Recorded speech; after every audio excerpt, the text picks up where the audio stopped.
The Volunteer, The Impossible Story of Witold Pilecki, April 26, 1943, 11:47 p.m. Auschwitz, occupied Poland. Prisoner 4859 stands before a metal door. His hands are shaking, not from fear, from cold. It's 37 degrees Fahrenheit, and he's wearing nothing but a striped uniform, thin as paper. Behind him, two comrades. Ahead, an SS guard armed with a Carabiner 98K rifle. On the other side of this door, freedom. On this side, 140,000 prisoners he's about to abandon. Witold Pilecki runs his hand over his shaved head. 3 years, 945 days inside the most documented hell in history. He wasn't captured by accident, wasn't sent here by mistake, didn't try to avoid this place. He let himself get arrested on purpose. Voluntarily infiltrated the deadliest concentration camp in Europe, organized a resistance of hundreds of men right under the Gestapo's nose, transmitted details of Nazi atrocities to the outside world through a radio smuggled in piece by piece. And now, if this door doesn't open in the next 45 seconds, it will all have been for nothing.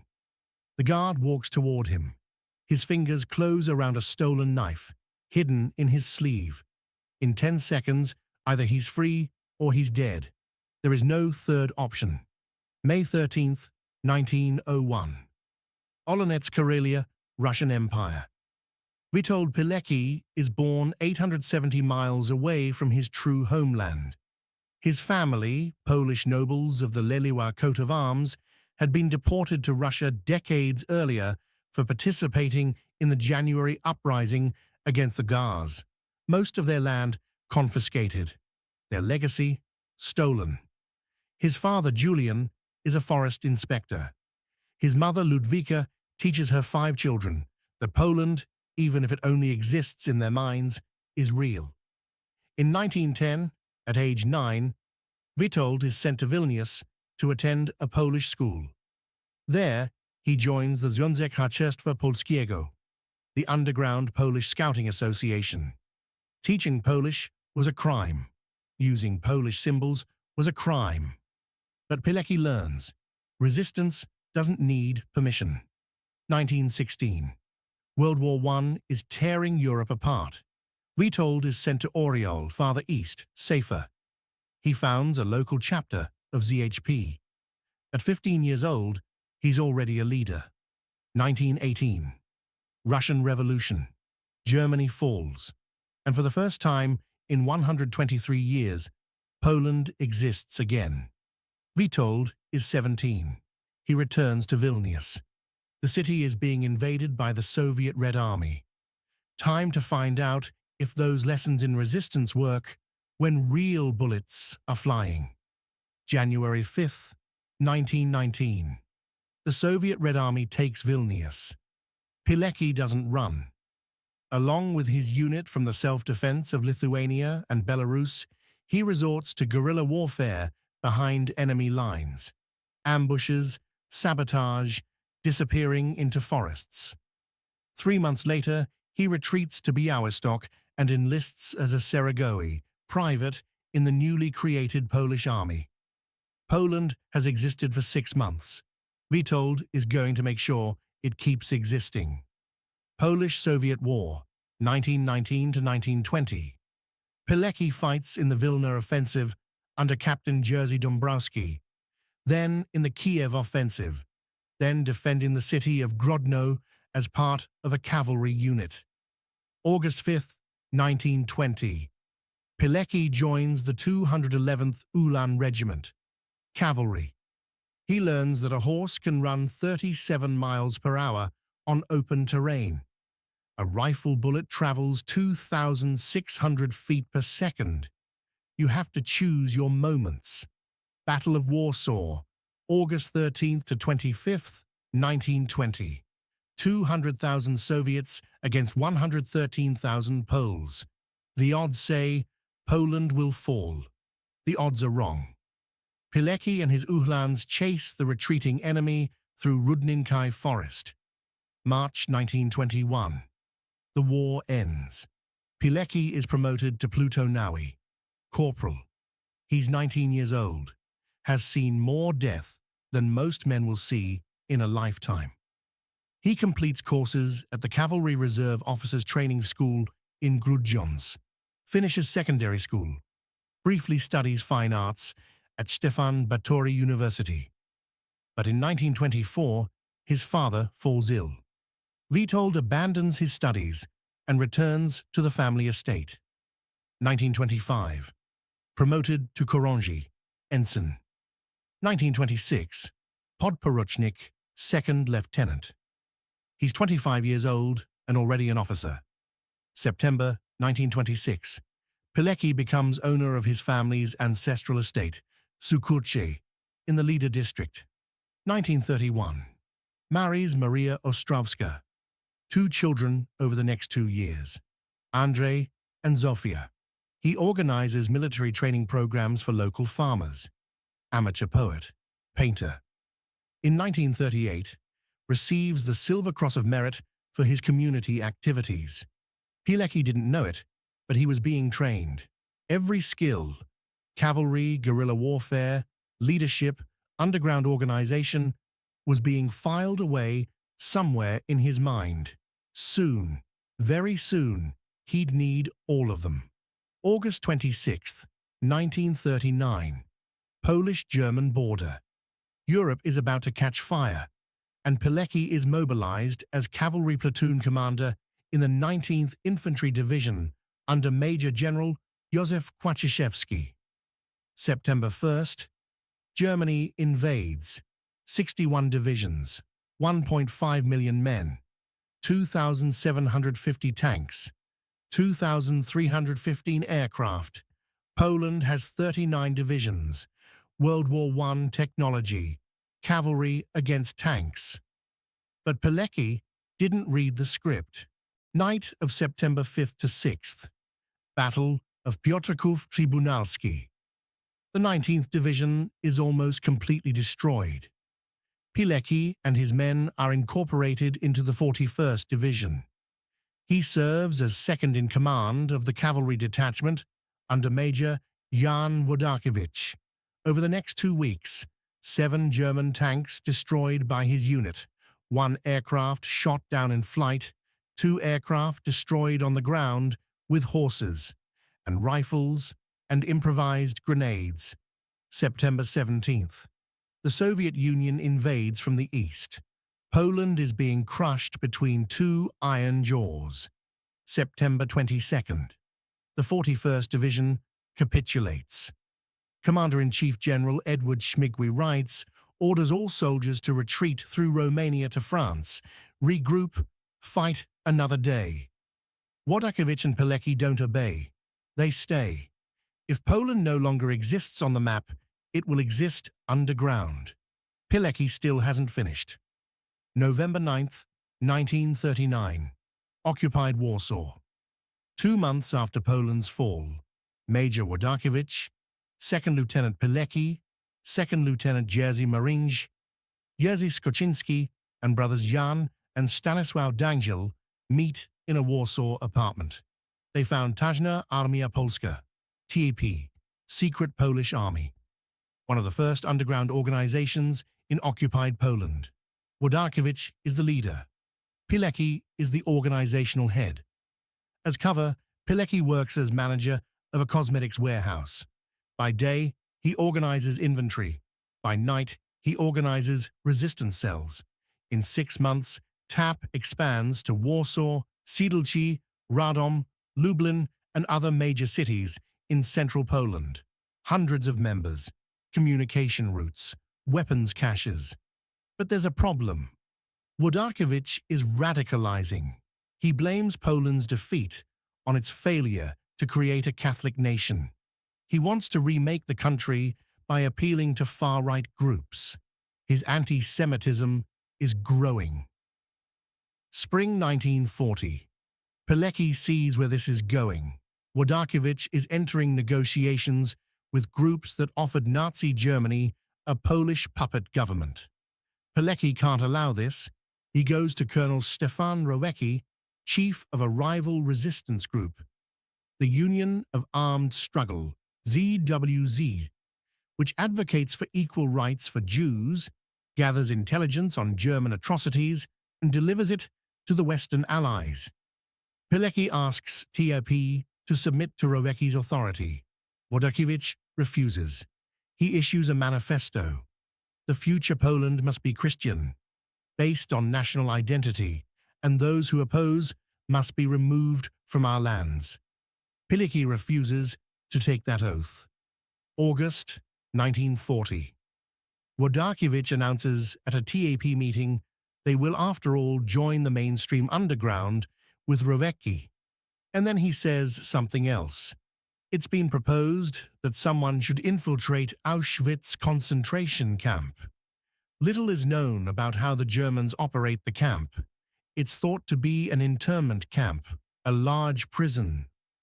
Wojtkiewicz looks at Pilecki. It's not an order, he says. It's an invitation to volunteer. Pilecki knows it's punishment for refusing to support Wojtkiewicz's ideology. But there's one thing you need to understand about Witold Pilecki. He never backed down from an impossible mission. He agrees. But Pilecki's war isn't over yet. Summer 1942. Inside Auschwitz. At Auschwitz, Pilecki meets author Igor Neuerli. Neuerli's wife, Barbara, who is Jewish, is hiding in Warsaw. The Neuerlis had been working with Janusz Korczak, trying to save Jewish lives. Through smuggled messages, Pilecki arranges for Barbara Neuerli to receive money from the Polish resistance. She passes it to several Jewish families she and her husband are protecting. There's also a blackmailer, a Schmalkalnik. He claims to be Jewish and threatens to report Barbara to the Gestapo unless she pays. Pilecki sends word from inside Auschwitz. Arrangements are made. The blackmailer disappears. Even from inside hell, Pilecki is protecting the innocent. September 19th, 1940. Ulica Wojska Polskiego, Warsaw, 2:30 p.m. Pilecki stands in line during one of the German street roundups. He's using fake identity documents under the name Tomasz Serafiński, a man who was mistakenly considered dead.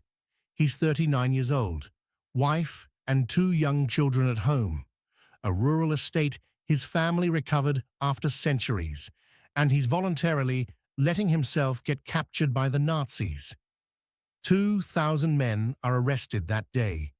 Between September 21st and 22nd, 1,705 of them arrive at Auschwitz. Pilecki is among them. He receives prisoner number 4859. Auschwitz in September 1940 isn't the Auschwitz you know from photographs. No gas chambers yet, no Birkenau. It's a new camp built in former Polish army barracks. 20 brick buildings, electrified barbed wire fence, guard towers.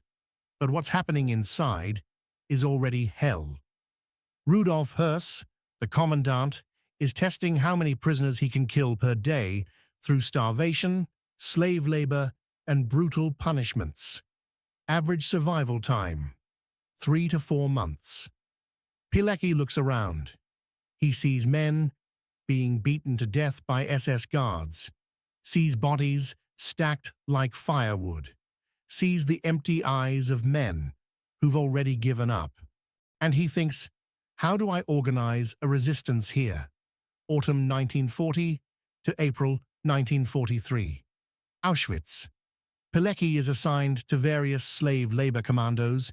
He works hauling stones, working construction, nearly dies of pneumonia in winter 1940 to 41. But every day he's recruiting. He identifies strong men, men with morale, men who haven't given up. One at a time, he approaches them. 5 words. Do you want to fight back? He organizes Związek Organizacji Wojskowej, ZOV, Military Organization Union, secret cells, 5 members each. Nobody knows more than their own cell. If the Gestapo catches one, they can't destroy the rest.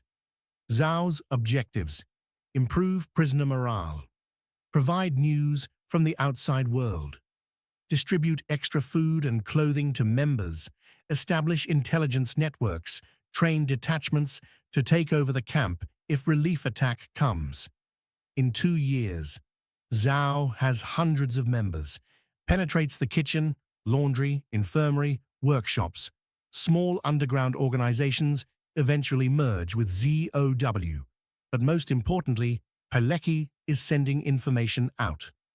October 1940. First report. Describing the camp and ongoing extermination of prisoners via starvation and brutal punishments, smuggled out by a released prisoner. More reports follow, each one smuggled out of the camp, each one more detailed than the last. 1942. Pilecki's resistance builds a homemade radio transmitter over 7 months using smuggled parts. They broadcast from the camp until autumn 1942. Arrival numbers, death numbers, prisoner conditions. They dismantle the radio when someone talks too much, and the Gestapo starts searching. The information provided by Pilecki is a principal source of intelligence on Auschwitz for the Western Allies. But nobody comes. Pilecki hopes the Allies will drop weapons or troops into the camp, or that the Home Army will organize an assault from outside. No response comes. Meanwhile, the Camp Gestapo, under SS Untersturmführer Maximilian Grabner, redoubles efforts to ferret out ZOW members. Many are killed. Autumn 1941. Pilecki learns through smuggled messages that he's been promoted to Porucznik, first lieutenant, by people far away in the outside world in Warsaw. He's being promoted while wearing a striped prison uniform. And then, in spring 1943, Pilecki makes a decision. If nobody's coming to save them, he has to get out. Has to convince Home Army leaders personally that a rescue is possible. He begins planning the impossible: escape from Auschwitz. We return to the opening moment. April 26, 1943, 11:47 p.m. Prisoner 4859, Witold Pilecki, is assigned to night shift at the camp bakery, outside the fence. He and 2 comrades, Jan Redze and Edward Cisielski. The plan is simple. Simple doesn't mean easy. They're going to force open the metal door, overpower the guard, cut the phone line, cut the alarm wire, run. 45 seconds. That's the time between cutting the alarm and the next guard patrol. Pilecki approaches the door. His hands touch the cold metal. He takes a deep breath.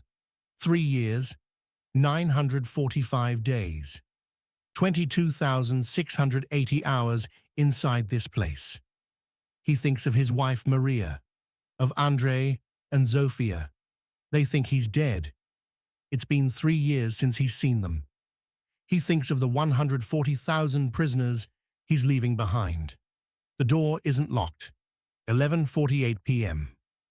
Pilecki opens the door. The guard turns, surprise on his face. 3 seconds of hesitation. Pilecki and his 2 companions attack. They overpower the guard without killing him. Killing an SS would guarantee retaliation against all prisoners. They lock him in the woodshed, barricaded from outside. 11:49 p.m. Jan cuts the phone line. Edward cuts the alarm wire. 11:50 p.m. They run. The fence is 130 feet away. Beyond the fence, forest. Beyond the forest, the town of Auschwitz. Beyond the town, the general government. Occupied Polish territory, but not Auschwitz. Pilecki runs faster than he's run in 20 years. His lungs burn. His feet, barefoot in improvised shoes, bleed. He reaches the outer fence. It's not electrified here. This is the perimeter fence, not the inner one. They jump. 11:52 p.m. Free. But free is relative when you're 1.2 miles from the most heavily guarded concentration camp in Europe, wearing a striped uniform, no documents, no food, no weapons. They run east. Hours pass. In the darkness, every sound is a German patrol. Every distant light is a watchtower. Dawn.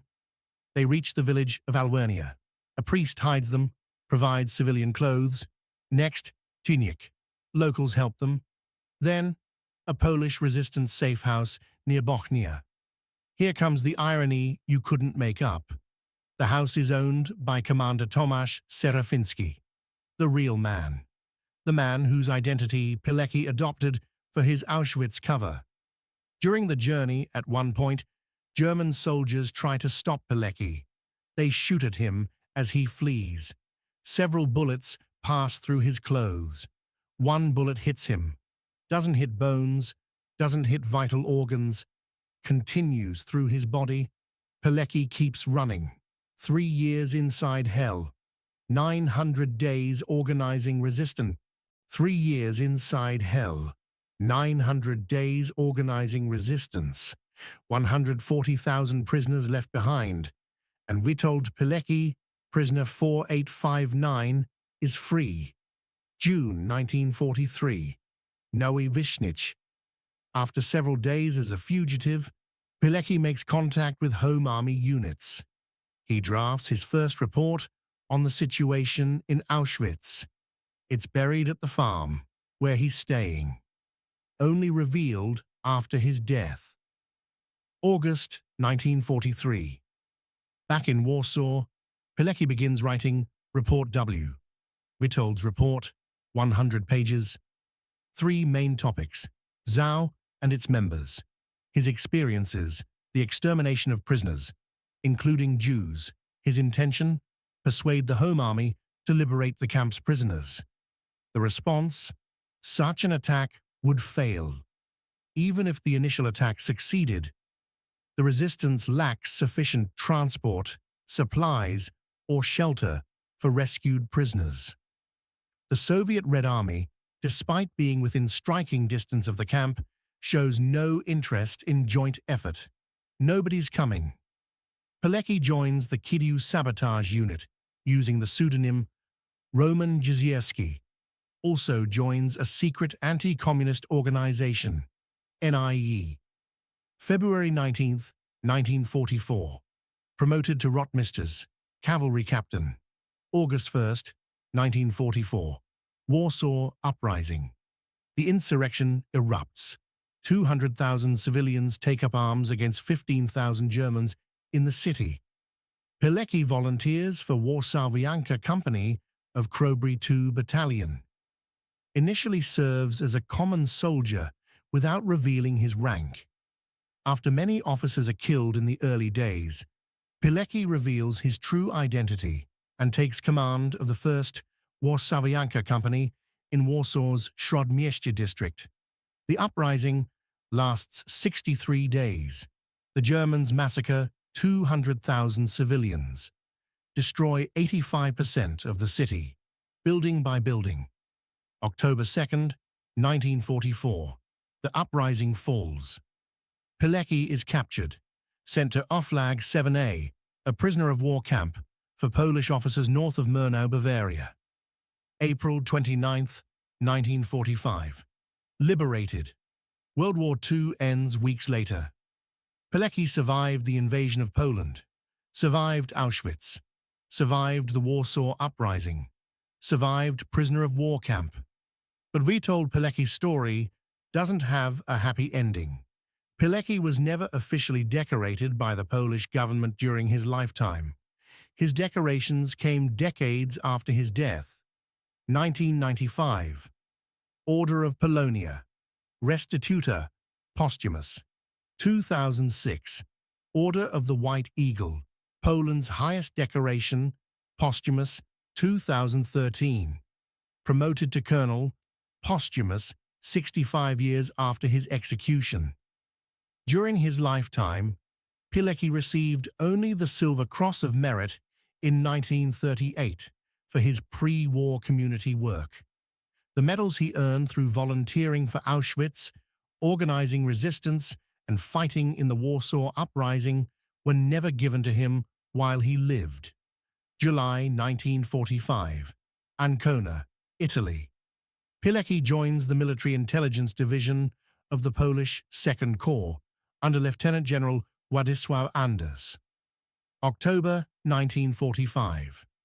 As relations between the government in exile and the Soviet-backed regime of Bolesław Bierut deteriorate, Pilecki receives orders from Anders and his intelligence chief, Lieutenant Colonel Stanisław Kijak, return to Poland. Report on military and political situation under Soviet occupation. December 1945. Pilecki arrives in Warsaw, begins organizing intelligence-gathering network. To maintain his cover identity, he lives under various assumed names and changes jobs frequently, works as jewelry salesman, as bottle label painter, as night manager of construction warehouse. He doesn't write a book, doesn't give lectures, doesn't enter politics. He just keeps fighting, quietly. July 1946. Informed that his identity has been discovered by the Ministry of Public Security, Anders orders him to leave Poland. Pilecki is reluctant. He has family in the country. His wife won't emigrate with the children. No suitable replacement. Early 1947. His superiors rescind the order. May 8, 1947. Pilecki is arrested by communist authorities, tortured, but to protect other operatives, he doesn't reveal any sensitive information. His case is supervised by Colonel Roman Romkowski. March 3, 1948. Show trial, chaired by Lieutenant Colonel Jan Hrykowian. Pilecki is charged with illegal border crossings, use of forged documents, failure to enlist in the military, carrying illegal firearms, espionage for Anders' espionage for foreign imperialism, government in exile, assassination plots against several Ministry of Public Security officials. Pilecki denies the assassination and espionage charges, admits passing information to two corps, of which he considers himself officially part, states he wasn't breaking any laws. He pleads guilty to the other charges. May 15, 1948. Sentenced to death along with 3 of his comrades. Pleas for pardon from several Auschwitz survivors are ignored. One recipient is Polish Prime Minister Józef Cyrankiewicz, himself an Auschwitz survivor. Cyrankiewicz, who already testified at the trial, writes that Pilecki must be treated harshly as an enemy of the state. May 25, 1948. Mokotów Prison, Warsaw. Piotr Śmietański, the executioner, takes Witold Pilecki to a room. One shot to the back of the head. Witold Pilecki is 47 years old. His burial place has never been found. Believed to be somewhere in Pawłowski Cemetery, Warsaw, probably a mass grave.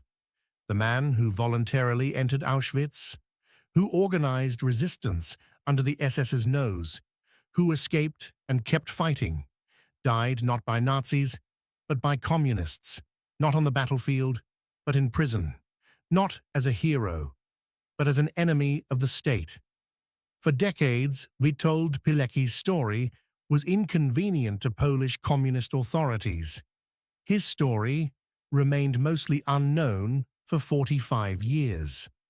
One of the first accounts of Pilecki's mission to Auschwitz was given by Polish historian Józef Galinski, himself a former Auschwitz inmate who emigrated to Britain after the war, in fighting Auschwitz, the resistance movement in the concentration camp, 1975.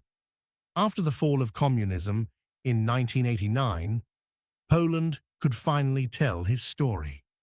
Today, the Pilecki Institute was founded in 2017. The Pilecki Family House Museum opened in 2019.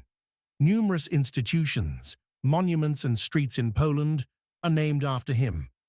His report, The Auschwitz Volunteer, Beyond Bravery, was translated into English in 2012. Poland's chief rabbi, Michael Szudrich, wrote in the foreword, "When God created the human being, God had in mind that we should all be like Captain Witold Pilecki of blessed memory." Historian Norman Davies wrote, "If there was an Allied hero who deserved to be remembered and celebrated, this was a person with few peers." Everyone knows about Audie Murphy, about Desmond Doss, about Alvin York, but how many people know about the man who voluntarily entered Auschwitz? In 2012, Powązki Cemetery was partially excavated in an unsuccessful effort to find his remains. They're still looking. Somewhere in Warsaw, in an unmarked grave, lies the man who did what nobody else was willing to do. Think about that for a moment. September 19th, 1940. A 39-year-old cavalry officer with a wife and 2 children decides to let himself get arrested and sent to the most notorious death camp in history. Not because he has to, because he chooses to. He spends 945 days inside, organizes hundreds of men, sends intelligence reports, builds a radio, then escapes, wounded but alive. And then he keeps fighting, through the Warsaw Uprising, through Soviet occupation, until they finally catch him and put a bullet in his head. Because here's what you need to understand about courage. It's not about being fearless. It's not about being bigger or stronger or better equipped. Courage is what you do when you're the only one who can see what needs to be done, and you do it anyway, knowing full well it might kill you.